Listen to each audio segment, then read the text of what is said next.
Welcome back to Access Anime. My name is Henshin Ikeda, and so I'll be doing a walkthrough review of One Piece episode 611. And if you remember from last episode, we found out Robin instructs Usopp, Brook, and the samurai to retrieve the Sea Prism handcuffs in order to use them on Monet since she's a Devil Fruit user.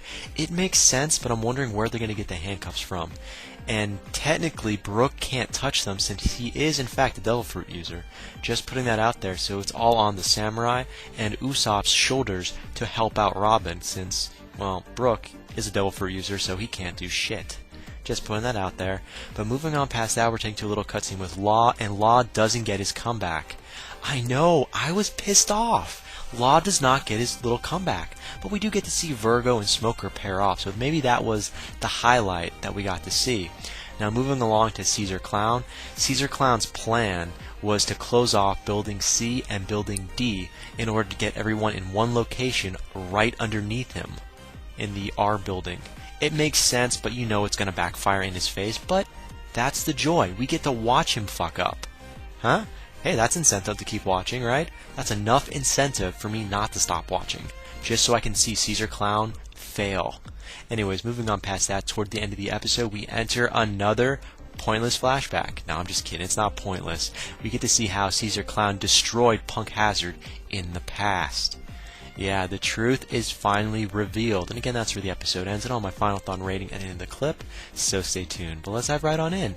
So we open up this episode with Luffy, and he is face to face with the dragon, known as Mononosuke, which means he is the samurai's son. So Mononosuke is in fact the samurai's son, and he's a dragon?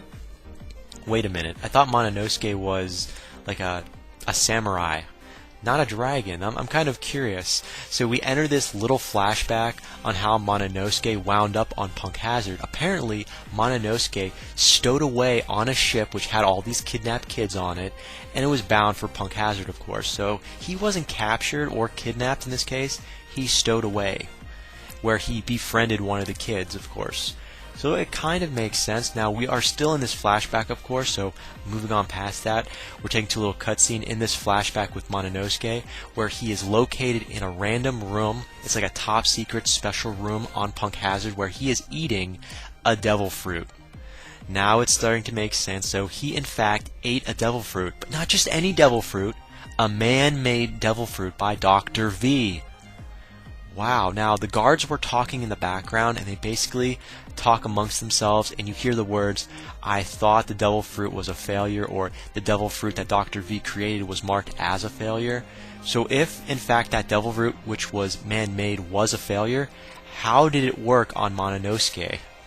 Maybe it only works on kids, who knows? All I can say right now is, Dr. V is a genius. If he can make man-made devil fruits, God knows what he has achieved up until now that we have yet to see. Just putting that out there, of course. You know, that's my 2 cents. Now, moving on past that, we're taking to a little cutscene with Luffy.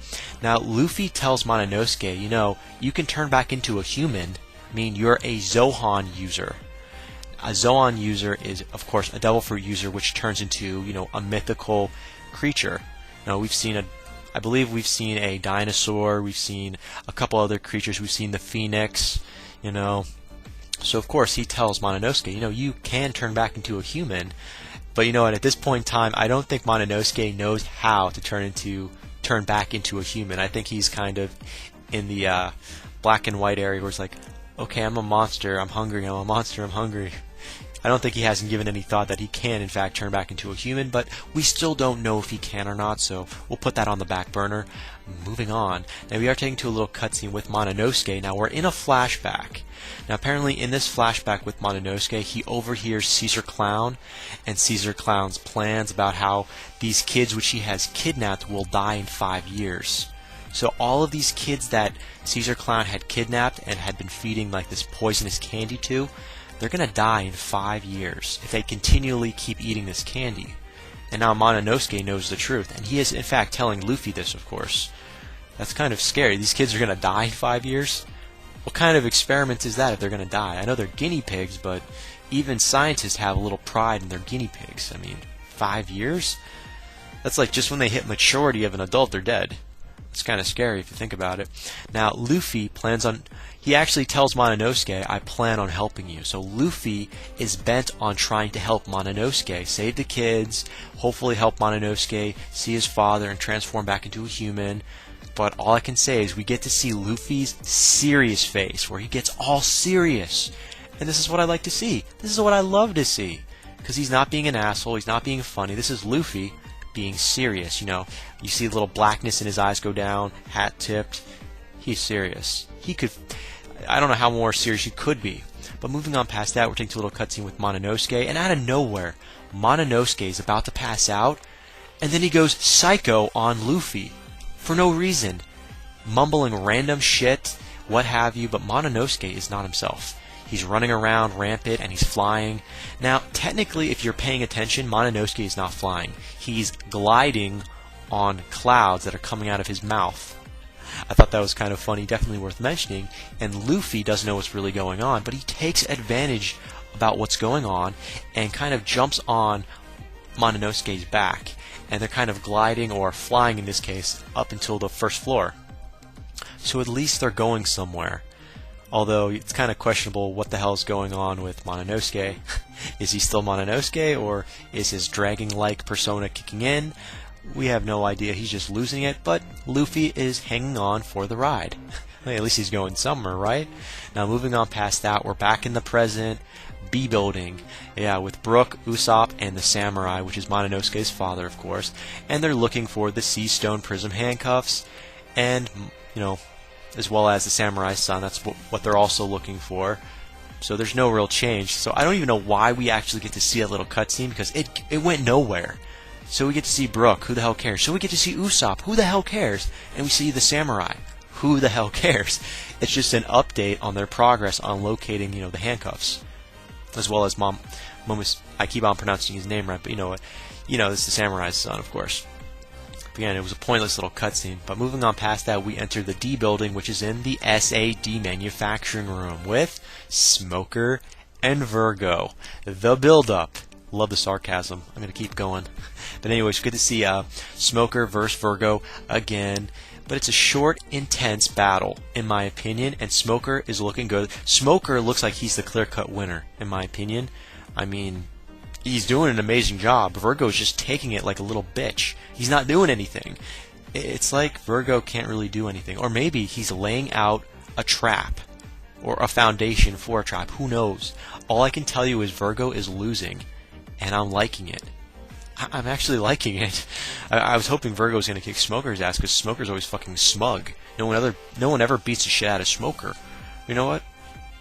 I'm glad we get to see Smoker at least doing something worth mentioning, of course. Now moving on past that to the B building, in another room, of course, we get to see Tashigi, and she's actually helping out G5 to the biscuit room. So Tashigi is helping out the other G5 members get to the biscuit room, where Nami's group is located at. Now their goal is to save the kids which were kidnapped and get the hell out of there. And guess what? Sanji is helping G5 out, because he has a thing for Tashigi. Yeah, that's not funny. Okay, yeah, it is. Now, toward the end of the episode, we're finally in the biscuit room. No surprise there. I mean, yeah, we're finally there. Now, we get to see Monet, and she's covering the room in snow. So Monet is covering the room in snow. No surprise there, because she's a logo-type user that uses snow. Yeah, just like one of the other former generals. No, I just had to say that. But anyways, Robin is ambushed by Monet. So we see Robin fighting Monet, and that's kind of what I wanted to see at the beginning. And then Zoro butts in, and we get to see Zoro versus Monet at the end of the episode. And that's where the episode ends. As for final thoughts, okay, well, first of all, Zoro versus Monet. I'm kind of feeling it, but at the same time, Zoro's a sword user and not a devil fruit user, of course, where Monet is smart, but she's a devil fruit user. I'm seeing the pluses and minuses here, but you know what? I can't wait to see what's going to happen. As for Virgo versus Smoker with Law on the side, I was hoping for Law to jump in and do something. But Virgo technically has Law's heart, so if he does try to butt in, his heart's gone and he's dead, so that makes kind of sense why he's not doing anything just yet. But Smoker, man, you're on fire. Whew.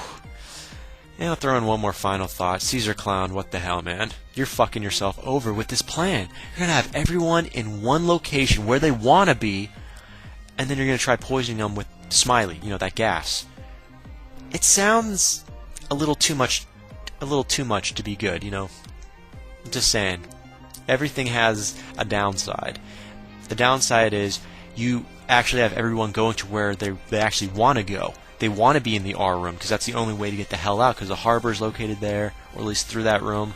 You're helping out everyone, and you're fucking yourself over if this plan hits. If this plan, hits the fan, and it's shit. You're screwed. But, that ends it for my final thoughts. I'm not gonna ramble on.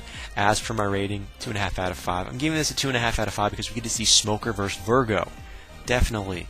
And then we get to see Zoro versus Monet at the end. That was definitely worth mentioning. And of course, the little bit of information we are thrown about Mononosuke. There, I got his name right.